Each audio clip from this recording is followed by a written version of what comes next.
Tervist tipikad! Ka oodatud eksperimentaator Vlad on tagasi oma uute põnevate eksperimentidega.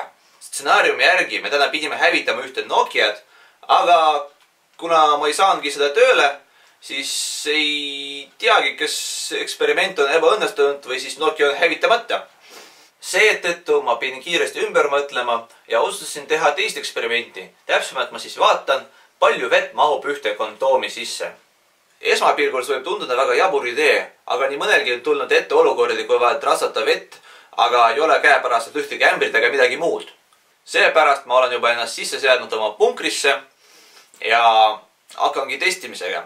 Testimiseks mul on võetud mõned isiklikud kaitsevahendid ja veekulu me hakkame vaatama veemõõtjalt. Nii, hakkamegi pihta, aga selleks teeme veel ühe väikse ettevalmistuse. Ma võtan duši ja keeran seda lahti, sest niimoodi on eksperimenti palju mugavam teha. Nii, võtame siis kondoomi lahti.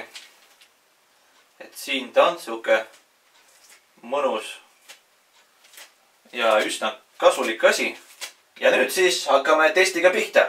Lülitame rahulikult vee sisse, ühendame kaitsevahendi järgi ja hakkamegi täitma. Et see siis meil rahulikult täitub.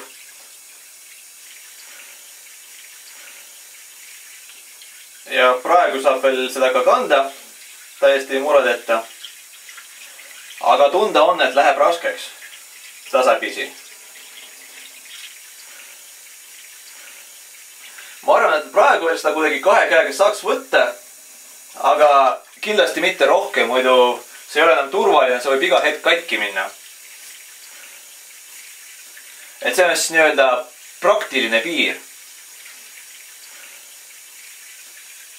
Aga vaatame siis, mis on selle kondoomi absoluutne mahupiir ja jätkame eksperimendiga. See juba praegu tundub liiga kahtlane, et olla tõsi.